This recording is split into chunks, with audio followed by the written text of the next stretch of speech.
తట్టుకోలేక దేవుడా నన్ను కనవు అంటే అప్పుడు దేవుడు ఏం చేస్తాడు చెప్పండి? ఫోన్లే కన్నబోయాడు అనుకో, ఎక్కడ పోతాడు?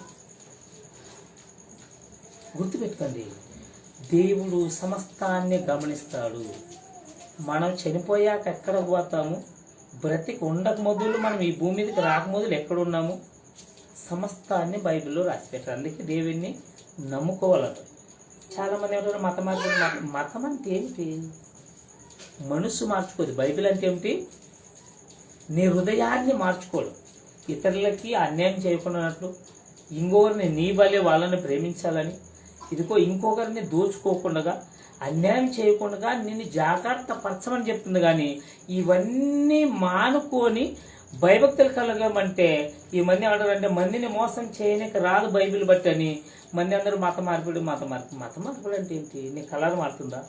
నీ వృత్తి మారుతుందా? నీ బట్టలు మారుతున్నాయా? ఏం మారుతుంది? మనసు మారుతుంది.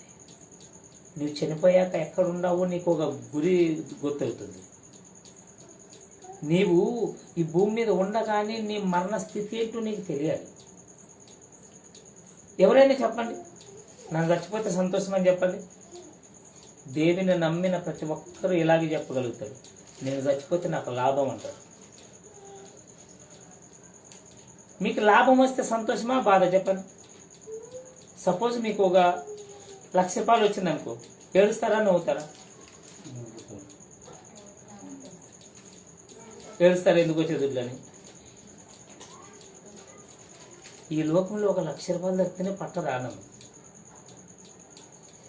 కోటి సంవత్సరాలు ఏడుపు లేదు, శ్రమ లేదు, ఇబ్బంది లేదు, సరాసరి దేవునితో మనం ఉంటాము, దేవుడు మనతో ఉంటాడంటే అంతకంటే ఆనందం ఏంటి చెప్పండి?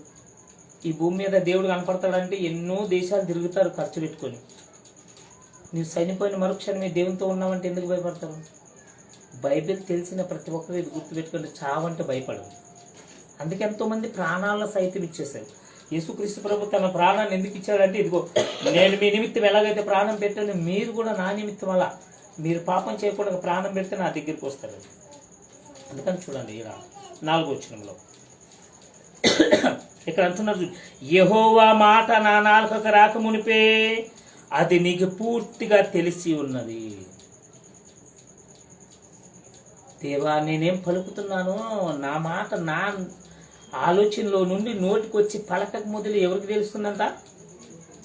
దేవునికి తెలుస్తుందంట. అంటే ఎంత జాగ్రత్తగా ఉండాలి చెప్పండి? మన ఆలోచన ఎరిగిన దేవుడు, మన హృదయంలో ఏముందో ఎరిగిన దేవుడు, మన మాటని ఎరిగిన దేవుడు.